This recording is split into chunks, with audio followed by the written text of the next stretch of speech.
Hello friends, welcome to Vindhyacharya's kitchen. Friends, ನಾನಿವತ್ತು ಸೋಯಾಬೀನನ್ನು ಉಪಯೋಗಿಸಿಕೊಂಡು ಒಂದು ಟೇಸ್ಟಿಯಾದ ಉದುರುದುರಾದ ಪುಲಾವನ್ನು ಮಾಡ್ತಾಯಿದ್ದೇನೆ. ತುಂಬ ಟೇಸ್ಟಿಯಾಗಿರ್ತದೆ. ಫಂಕ್ಷನ್ಗಳಲ್ಲೆಲ್ಲ ಇರ್ತದಲ್ಲ, ಆ ಥರ ಪುಲಾವ್ ತುಂಬ ಸುಲಭವಾಗಿ ಮತ್ತು ಟೇಸ್ಟಿಯಾಗಿ ನಾವು ಮನೆಯಲ್ಲಿ ಮಾಡ್ಕೊಳ್ಬೋದು. ಈಗ ಈ ಉದುರುದುರಾದ ಟೇಸ್ಟಿಯಾದ ಪುಲಾವನ್ನು ಹೇಗೆ ಮಾಡೋದಂತ ನೋಡ್ಕೊಂಡು ಬರುವ. ಅದಕ್ಕಿಂತ ಮೊದಲು ನೀವು ನನ್ನ ಚಾನಲ್ಗೆ ಹೊಸಬರಾಗಿದ್ದರೆ ಅಥವಾ ಚಾನಲನ್ನು ಸಬ್ಸ್ಕ್ರೈಬ್ ಮಾಡದೆ ನೋಡ್ತಾ ಇದ್ದರೆ, ಫ್ರೆಂಡ್ಸ್, ನಾನಿಲ್ಲಿ ಒಂದು ಅಗಲವಾದ ಬಾಣಲೆಯನ್ನು ಇಟ್ಕೊಂಡಿದ್ದೇನೆ, ಅಂದರೆ ಸಣ್ಣ ಬಾಣಲೆಯನ್ನು ಇಟ್ಕೊಂಡಿದ್ದೇನೆ ಹುರ್ಕೊಳ್ಳಿಕ್ಕೆ. ಇದಕ್ಕೆ ನಾನು 1 ಸ್ಪೂನ್ನಷ್ಟು ಎಣ್ಣೆಯನ್ನು ಹಾಕ್ಕೊಳ್ತಾ ಇದ್ದೇನೆ. ನೀವು ಕೊಕೊನಟ್ ಆಯಿಲ್ ಹಾಕ್ಕೊಳ್ಬೋದು, ಇಲ್ಲ ತುಪ್ಪ ಬೇಕಾದರೂ ಹಾಕ್ಕೊಳ್ಬೋದು, ಇಲ್ಲ ತೆಂಗಿನ ಎಣ್ಣೆ ರಿಫೈನ್ಡ್ ಆಯಿಲ್ ಬೇಕಾದ್ರೂ ಹಾಕ್ಕೊಳ್ಬೋದು. ಇದಕ್ಕೆ 1 ಚಕ್ಕೆ, 2 ಚಕ್ಕೆ, 2 ಲವಂಗವನ್ನು ಹಾಕ್ಕೊಂಡಿದ್ದೇನೆ. ಇದಕ್ಕೆ ಸ್ವಲ್ಪ ಬಡೆ ಸೊಪ್ಪನ್ನು ಹಾಕ್ಕೊಂಡಿದ್ದೇನೆ, ಅಂದರೆ ಒಂದು ಅರ್ಧ ಸ್ಪೂನ್ನಷ್ಟು ಬಡೆ ಸೊಪ್ಪನ್ನು ಹಾಕ್ಕೊಂಡಿದ್ದೇನೆ. ಗ್ಯಾಸಿನ ಫ್ಲೇಮನ್ನು ಲೋ ಫ್ಲೇಮಲ್ಲಿ ಇಟ್ಕೊಳ್ಬೇಕು ನಾವು. ಇದಕ್ಕೆ ಒಂದು 10 ರಿಂದ 12 ಬೆಳ್ಳುಳ್ಳಿ ಹೆಸಳನ್ನು ಹಾಕ್ಕೊಂಡಿದ್ದೇನೆ, ಮತ್ತು ಸ್ವಲ್ಪ ಶುಂಠಿಯನ್ನು ಹಾಕ್ಕೊಂಡಿದ್ದೇನೆ. ನೋಡಿ, ಇಲ್ಲಿ ಕಾಣ್ತಾ ಉಂಟಲ್ಲ, ಅಷ್ಟು ಶುಂಠಿಯನ್ನು ತಗೊಂಡಿದ್ದೇನೆ. ಮತ್ತು ಇಲ್ಲಿ ಒಂದು 6 ಹಸಿಮೆಣಸಿನಕಾಯನ್ನು ತಗೊಂಡಿದ್ದೇನೆ. ಹಸಿಮೆಣಸಿನಕಾಯಿ ಜಾಸ್ತಿ ಖಾರ ಇದ್ದರೆ ನೀವು ಕಡಿಮೆ ತಗೊಳ್ಬೋದು. ಇದು ಜಾಸ್ತಿ ಖಾರ ಇಲ್ಲ, ಅದಕ್ಕೋಸ್ಕರ ನಾನು 6 ಮೆಣಸನ್ನು ತಗೊಂಡಿದ್ದೇನೆ. ಈಗ ಇದಕ್ಕೆ 2 ಸ್ಪೂನ್ನಷ್ಟು ತೆಂಗಿನ ತುರಿಯನ್ನು ಹಾಕ್ಕೊಳ್ತಾ ಇದ್ದೇನೆ. ತುರ್ಕೊಳ್ಳಿಲ್ಲ ಅಂದರೆ ಈ ಥರ ಕಟ್ ಮಾಡಿ ಬೇಕಾದರೂ ಹಾಕ್ಕೊಳ್ಬೋದು, ಅಥವಾ ತುರ್ಕೊಂಡು ಬೇಕಾದರೂ ಹಾಕ್ಕೊಳ್ಬೋದು. ಒಂದು 2 ಸ್ಪೂನ್ನಷ್ಟು ಹಾಕ್ಕೊಂಡಿದ್ದೇನೆ, ಅಷ್ಟು ಜಾಸ್ತಿ ಹಾಕ್ಕೊಳ್ಳಿಕ್ಕಿಲ್ಲ, ಸ್ವಲ್ಪ ಹಾಕ್ಕೊಂಡ್ರೆ ಸಾಕಿದು. ಈಗ ಇದನ್ನೆಲ್ಲ ಸ್ವಲ್ಪ ಫ್ರೈ ಮಾಡ್ಕೊಳ್ಬೇಕು. ಲಾಸ್ಟಿಗೆಲ್ಲ ಫ್ರೈ ಎಲ್ಲ ಆಗ್ತಾ ಬರುವಾಗ ನಾನು ಇದಕ್ಕೆ ಕೊತ್ತಂಬರಿ ಸೊಪ್ಪು ಹಾಕ್ಕೊಂಡು ಒಂದು ಸಲ ಈ ಥರ ಕೈ ಆಡಿಸ್ಕೊಂಡು ಮತ್ತೆ ಗ್ಯಾಸನ್ನು ಆಫ್ ಮಾಡ್ಕೊಳ್ತೇನೆ. ಈ ಥರ ಕೊತ್ತಂಬರಿ ಸೊಪ್ಪನ್ನು ಸ್ವಲ್ಪ ಲೈಟಾಗಿ ಹುರ್ಕೊಳ್ಳೋದ್ರಿಂದ ಪುಲಾವಿಗೆ ಆ ಹೋಟೆಲಲ್ಲಿ ಬರ್ತದಲ್ಲ ಪುಲಾವ್ ಪರಿಮಳ, ಆ ಥರ ಒಳ್ಳೆ ಘಮ ಬರ್ತದೆ. ಇಲ್ಲಿ ನಾನು ಸೋಯಾಬೀನನ್ನು ಬಿಸಿ ನೀರಲ್ಲಿ, ಅಂದರೆ ಸ್ವಲ್ಪ ಹದ ಬಿಸಿ ನೀರಲ್ಲಿ ನೆನೆಸಿಟ್ಕೊಂಡಿದ್ದೆ. ಈಗ ಇದನ್ನು ಚೆನ್ನಾಗಿ ಹಿಂಡಿಕೊಂಡು ಈ ಥರ ತೆಗೆದಿಟ್ಕೊಳ್ತಾ ಇದ್ದೇನೆ. ಹಿಂಡುದಂದರೆ ತುಂಬ ಟೈಟಾಗಿ ಹಿಂಡಿ ಒಂದು ಡ್ರಾಪ್ ನೀರಿಲ್ಲದಾಗೆ ಫುಲ್ ಡ್ರೈಯಾಗಿ ಹಿಂಡೋದಲ್ಲ, ಸ್ವಲ್ಪ ಹಿಂಡಿಕೊಂಡ್ರೆ ಸಾಕು. ತುಂಬ ಟೈಟಾಗಿ ಹಿಂಡ್ಕೊಳ್ಬೇಕಂತ ಇಲ್ಲ. ಹೀಗೆ ಸ್ವಲ್ಪ ಹಿಂಡಿಕೊಂಡು ಇದಕ್ಕೆ ನಾನು ಒಂದು ಅರ್ಧ ಕಪ್ನಷ್ಟು ಮೊಸರನ್ನು ಹಾಕ್ಕೊಳ್ತಾ ಇದ್ದೇನೆ, ಸ್ವಲ್ಪ ಹಳದಿಯನ್ನು ಹಾಕ್ಕೊಳ್ತಾ ಇದ್ದೇನೆ, ಮತ್ತೊಂದು ಅರ್ಧ ಸ್ಪೂನ್ನಷ್ಟು ರೆಡ್ ಚಿಲ್ಲಿ ಪೌಡ್ರನ್ನು ಹಾಕ್ಕೊಳ್ತಾ ಇದ್ದೇನೆ, ಮತ್ತೊಂದು ಸ್ವಲ್ಪ ಉಪ್ಪನ್ನು ಹಾಕ್ಕೊಳ್ತಾ ಇದ್ದೇನೆ. ಈಗ ಇದನ್ನು ನಾವು ಕಲಸುವಾಗ ಸ್ವಲ್ಪ ಇದನ್ನು ಈ ಥರ ಒತ್ತಿ ಕಲಸ್ಕೊಳ್ಬೇಕು. ಅಂದರೆ ಈ ಮೊಸರು, ಚಿಲ್ಲಿ ಪೌಡರ್ ಮತ್ತು ಉಪ್ಪು, ಹಳದಿ ಎಲ್ಲ ಈ ಸೋಯಾಬೀನ್ ಒಳಗೆ ಹೀರ್ಕೊಳ್ಬೇಕು. ಅದಕ್ಕೋಸ್ಕರ ನಾವು ಸ್ವಲ್ಪ ಒತ್ತಿ ಕಲಸ್ಕೊಂಡ್ರೆ ಚೆನ್ನಾಗಿ ಅದರದ್ದು ಎಲ್ಲ ಹೀರ್ಕೊಳ್ತದೆ. ಹೀರ್ಕೊಂಡ್ಮೇಲೆ ಇದು ಬೇರೆ ಎಲ್ಲ ಮಸಾಲ ರೆಡಿ ಮಾಡೋಷ್ಟೊತ್ತು ಅದನ್ನು ಮ್ಯಾರಿನೇಟ್ ಮಾಡಲಿಕ್ಕೆ ಬಿಡಬೇಕು. ನಾನಿಲ್ಲಿ 2 ಕಪ್ನಷ್ಟು ಅಕ್ಕಿಯನ್ನು ಚೆನ್ನಾಗಿ 3 ಸಲ ನೀರಲ್ಲಿ ತೊಳೆದು ಇಟ್ಕೊಂಡಿದ್ದೇನೆ. ಇಲ್ಲಿ ನಾನು ಹಸಿ ಬಟಾಣಿಯನ್ನು ಒಣ ಬಟಾಣಿಯನ್ನು ನೆನೆಸಿಟ್ಟಿದ್ದೇನೆ. ಇಲ್ಲಿ 3 ಬಗೆಯ ವೆಜಿಟೇಬಲನ್ನು ಹಾಕ್ಕೊಂಡಿದ್ದೇನೆ, ಬೀನ್ಸ್, ಕ್ಯಾರೆಟ್ ಮತ್ತು ಆಲೂಗೆಡ್ಡೆ.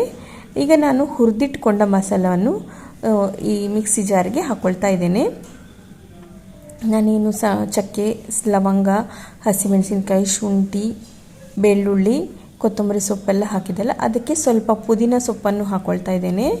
ಲಾಸ್ಟಿಗೆ ಪುದೀನವನ್ನು ಹಾಕ್ಕೊಂಡು, ಪುದೀನವನ್ನು ಫ್ರೈ ಮಾಡಲಿಕ್ಕಿಲ್ಲ, ಪುದೀನವನ್ನು ಹಾಗೆ ಲಾಸ್ಟಿಗೆ ಹಾಕ್ಕೊಂಡು ಒಂದು 3 ಸ್ಪೂನಷ್ಟು ನೀರು ಬೆರೆಸ್ಕೊಂಡು ನೈಸಾಗಿ ಗ್ರೈಂಡ್ ಮಾಡಿಕೊಂಡಿದ್ದೇನೆ. ಇಲ್ಲಿ ನಾನು 2 ಟೇಬಲ್ ಸ್ಪೂನ್ನಷ್ಟು ಎಣ್ಣೆಯನ್ನು ಹಾಕ್ಕೊಂಡಿದ್ದೇನೆ. ನೀವು ಬೇಕಾದರೆ ತುಪ್ಪ ಬೇಕಾದರೆ ಹಾಕ್ಕೊಳ್ಬೋದು. ಇಲ್ಲಿ 2 ಪಲಾವ್ ಎಲೆಯನ್ನು ಹಾಕ್ಕೊಳ್ತಾ ಇದ್ದೇನೆ, ಮತ್ತು ಚಕ್ಕೆ, ಲವಂಗ, ಒಂದು 3 ಏಲಕ್ಕಿ, 5 ರಿಂದ 6 ಕಾಳುಮೆಣಸು, ಮತ್ತು ಚಕ್ರದ ಮೊಗ್ಗು, ಹೂವು ಅದೆಲ್ಲ ಹಾಕ್ಕೊಂಡು ಈಗ ಸ್ವಲ್ಪ ಕಲಸ್ಕೊಳ್ತಾ ಇದ್ದೇನೆ. ಇದಕ್ಕೆ 1 ನೀರುಳ್ಳಿಯನ್ನು ಉದ್ದುದ್ದಕ್ಕೆ ಕಟ್ ಮಾಡಿ ಹಾಕ್ಕೊಳ್ತಾ ಇದ್ದೇನೆ. ನೀರುಳ್ಳಿ ಸ್ವಲ್ಪ ಪರಿಮಳ ಬರಲಿಕ್ಕೆ ಸ್ಟಾರ್ಟ್ ಆಗಬೇಕು, ಮತ್ತು ಒಂದು ಸ್ವಲ್ಪ ಲೈಟ್ ಬ್ರೌನ್ ಆದರೆ ಸಾಕು, ಅಷ್ಟು ಫ್ರೈ ಆದರೆ ಸಾಕು. ಇದಕ್ಕೆ ಒಂದು 7 ರಿಂದ 8 ಕರಿಬೇವಿನ ಸೊಪ್ಪು ಎಲೆಯನ್ನು ಹಾಕ್ಕೊಳ್ತಾ ಇದ್ದೇನೆ. ಈಗ ಇದನ್ನು ಒಂದು ಸ್ವಲ್ಪ ಈ ಥರ ಫ್ರೈ ಮಾಡಿಕೊಳ್ಬೇಕು. ಮಸಾಲೆದು ಪರಿಮಳ ಎಲ್ಲ ನೀರುಳ್ಳಿ ಜೊತೆ ಎಣ್ಣೆ ಜೊತೆ ಇಟ್ಕೊಂಡು ಒಳ್ಳೆ ಘಮ ಬರಲಿಕ್ಕೆ ಸ್ಟಾರ್ಟ್ ಆಗ್ತದೆ. ಅಷ್ಟರವರೆಗೆ ನಾವು ಇದನ್ನು ಹುರ್ಕೊಳ್ಬೇಕು. ಇದಕ್ಕೆ ನಾನೀಗ ಮ್ಯಾರಿನೇಟ್ ಮಾಡಿಟ್ಟ ಸೋಯಾಬೀನ್ ಇತ್ತಲ್ಲ, ಅದನ್ನು ಹಾಕ್ಕೊಳ್ತಾ ಇದ್ದೇನೆ. ನೀವು ಬೇಕಾದ್ರೆ ಮ್ಯಾರಿನೇಟ್ ಮಾಡಲಿಕ್ಕೆ ಇಷ್ಟ ಇಲ್ಲ ಅಂದರೆ ಹಾಗೆ ಬೇಕಾದರೂ ಹಾಕ್ಕೊಳ್ಬೋದು, ಏನು ತೊಂದರೆ ಇಲ್ಲ. ಗ್ರೀನ್ ಮಸಾಲೆ ಇರ್ತೇವೆ, ಅದು ಚೆನ್ನಾಗಿ ಎಳ್ಕೊಂಡು ಒಳ್ಳೆ ಫ್ಲೇವರ್ ಬರ್ತದೆ. ಬೇಕಂದರೆ ಈ ಥರ ಮ್ಯಾರಿನೇಟ್ ಮಾಡಿದರೆ ಟೇಸ್ಟ್ ಇನ್ನೂ ತುಂಬ ಚೆನ್ನಾಗಿರ್ತದೆ. ಒಂದು 5 ನಿಮಿಷ ಇದನ್ನು ಚೆನ್ನಾಗಿ ಈ ಥರ ಹುರ್ಕೊಂಡ ನಂತರ ಇದಕ್ಕೆ ನಾನು ನೆನೆಸಿಟ್ಕೊಂಡ ಬಟಾಣಿಯನ್ನು ಹಾಕ್ಕೊಳ್ತಾ ಇದ್ದೇನೆ. ಸೋಯಾಬೀನ್ ನಾವು ಎಷ್ಟು ಚೆನ್ನಾಗಿ ಹುರ್ಕೊಳ್ತೀವಿ ಅಷ್ಟು ಫ್ಲೇವರ್ ಒಳ್ಳೆಯದಾಗಿ ಬರ್ತದೆ ಪುಲಾವ್ಗೆ. ಇಲ್ಲಿ ನಾನು ಈಗ ನೆನೆಸಿಟ್ಟುಕೊಂಡ ಬಟಾಣಿಯನ್ನು ಹಾಕ್ಕೊಂಡಿದ್ದೇನೆ. ಬಟಾಣಿಯನ್ನು ಹಾಕ್ಕೊಂಡು ಒಂದು 2 ನಿಮಿಷ ಈ ಥರ ಹುರ್ಕೊಂಡ್ರೆ ಸಾಕು. ನೋಡಿ ಬಟಾಣಿ ಕಲರ್ ಸ್ವಲ್ಪ ಗ್ರೀನ್ ಥರ ಆಗುತ್ತೆ, ಅಷ್ಟವರೆಗೆ ನಾವು ಇದನ್ನು ಹುರ್ಕೊಳ್ಳುವ. ಈಗ ಇದಾಯಿತು. ಈಗ ಇದಕ್ಕೆ ನಾನು ತರಕಾರಿಗಳನ್ನು ಹಾಕ್ಕೊಳ್ತಾ ಇದ್ದೇನೆ. ಇಲ್ಲಿ ನಾನು ಬೀನ್ಸ್, ಕ್ಯಾರೆಟು ಮತ್ತು ಆಲೂಗೆಡ್ಡೆಯನ್ನು ಮೀಡಿಯಮ್ ಸೈಜಲ್ಲಿ ಕಟ್ ಮಾಡಿಕೊಂಡು ಹಾಕ್ಕೊಂಡಿದ್ದೇನೆ. ಅಂದರೆ ತುಂಬ ಸಣ್ಣ ಕಟ್ ಮಾಡಿದರೆ ಅದು ಎಲ್ಲ ಕಲಡಿ ಹೋಗ್ತದೆ, ಬಾಯಿಗೆ ಸಿಗೋದಿಲ್ಲ. ನನಗೆ ತರಕಾರಿ ಎಲ್ಲ ಬಾಯಿಗೆ ಸಿಗಬೇಕು ತಿನ್ನುವಾಗ, ಆಗ ತುಂಬ ಟೇಸ್ಟ್ ಚೆನ್ನಾಗಿ ಅಂತ ಅನಿಸ್ತದೆ. ಅದಕ್ಕೋಸ್ಕರ ನಾನು ಸ್ವಲ್ಪ ದೊಡ್ಡದಾಗಿ ಕಟ್ ಮಾಡಿಕೊಂಡಿದ್ದೇನೆ. ತರಕಾರಿ ಹಾಕ್ಕೊಂಡು ಒಂದು ಸ್ವಲ್ಪ ಇದನ್ನು ಕಲಸ್ಕೊಳ್ಬೇಕು.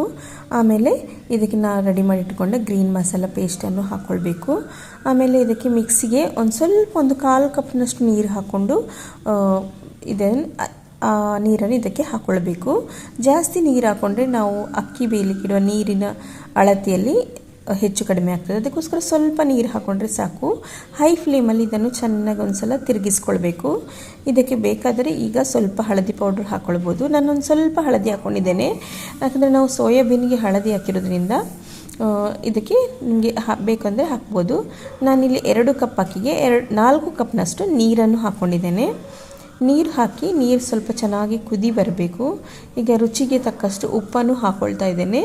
ಉಪ್ಪು ಹಾಕ್ಕೊಂಡ್ಮೇಲೆ ಒಮ್ಮೆ ಟೇಸ್ಟ್ ನೋಡ್ಕೊಳ್ಳಿ. ಈ ಸ್ಟೇಜಲ್ಲಿ ಟೇಸ್ಟ್ ನೋಡಬೇಕು. ಉಪ್ಪು ಕಡಿಮೆ ಇದ್ದರೆ ಹಾಕ್ಕೊಳ್ಬೋದು, ಆಮೇಲೆ ಅಂದರೆ ಆಗೋದಿಲ್ಲ. ಮತ್ತು 1 ಸ್ಪೂನಷ್ಟು ತುಪ್ಪವನ್ನು ಹಾಕ್ಕೊಳ್ತಾ ಇದ್ದೇನೆ. ಇದಿಲ್ಲಿ ಇಂಪಾರ್ಟೆಂಟ್ ಸ್ಟೆಪ್. ತುಪ್ಪ ಹಾಕ್ಕೊಳ್ಳೋದ್ರಿಂದ ನಮ್ಮ ಪುಲಾವ್ ತುಂಬ ಉದುರಾಗಿ ಆಗ್ತದೆ. ಈಗ ನೋಡಿ ನೀರೆಲ್ಲ ಚೆನ್ನಾಗಿ ಕುದೀತಾ ಉಂಟು. ಕುದ್ದ ಮೇಲೆ ನಾವು ನೆನೆಸಿಟ್ಕೊಂಡ ಅಕ್ಕಿಯನ್ನು ಹಾಕ್ಕೊಳ್ಬೇಕು. ನಾವು ಇದೆಲ್ಲ ರೆಡಿ ಮಾಡ್ಕೊಳ್ಳುವಾಗ ಅಕ್ಕಿ ನೆನೆಸಿಟ್ಟು ಒಂದು 15 ನಿಮಿಷ ಆಗಿರ್ತದೆ. ಕರೆಕ್ಟಾಗಿ ಇಷ್ಟು ನೆಂದರೆ ಸಾಕು. ಈಗ ಈ ನೆನೆಸಿಟ್ಕೊಂಡ ಅಕ್ಕಿಯನ್ನು ಹಾಕ್ಕೊಂಡು ಒಂದು ಸಲ ಇದನ್ನು ಕಲಡಿಸ್ಕೊಳ್ತಾ ಇದ್ದೇನೆ. ಅಂದರೆ ಮಸಾಲೆಗಳೆಲ್ಲ ಕರೆಕ್ಟಾಗಿ ಇದಕ್ಕೆ ಮಿಕ್ಸ್ ಆಗುವಾಗೆ ಕಲಸ್ಕೊಳ್ತಾ ಇದ್ದೇನೆ. ಇದನ್ನು ಕಲಸ್ಕೊಂಡ್ಮೇಲೆ ಇದು ಹಾಗೆ ಕುದಿಬೇಕು. ನೀರು ಕುದ್ದ ಮೇಲೆ ನಾವು ಕುಕ್ಕರ್ ಮುಚ್ಚಳವನ್ನು ಮುಚ್ಚಿ 2 ವಿಸಿಲ್ ಕೂಗಿಸ್ಕೊಳ್ಬೇಕು. ನೋಡಿ ನೀರು ಕುದೀತು.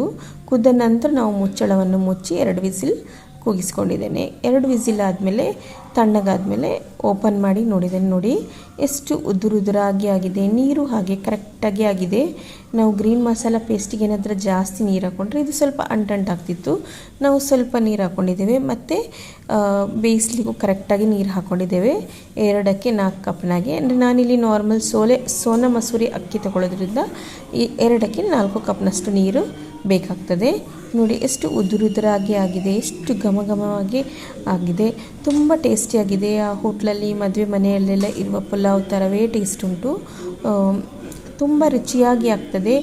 ಮತ್ತು ಯಾವಾಗಾದ್ರೂ ಅಪರೂಪಕ್ಕೊಮ್ಮೆ ಸಂಡೇ ಅಥವಾ ಹೀಗೆ ಏನಾದರೂ ಮಧ್ಯಾಹ್ನ ಹೊತ್ತು ತಿನ್ನಬೇಕಂದ್ರೆ ಈ ಸೋಯಾ ಪುಲಾವ್ ಒಳ್ಳೆ ಐಡಿಯಾ. ವೆಜಿಟೇರಿಯಾಗಿರ್ತದೆ. ಒಂದ್ಸಲ ಟ್ರೈ ಮಾಡಿ. ನನ್ನ ರೆಸಿಪೀಸ್ ಎಲ್ಲ ನಿಮಗೆ ಇಷ್ಟ ಆಗಿದ್ದರೆ ನನ್ನ ಚಾನಲನ್ನು ಲೈಕ್, ಶೇರ್ ಮತ್ತು ಸಬ್ಸ್ಕ್ರೈಬ್ ಮಾಡಿ. Thanks for watching.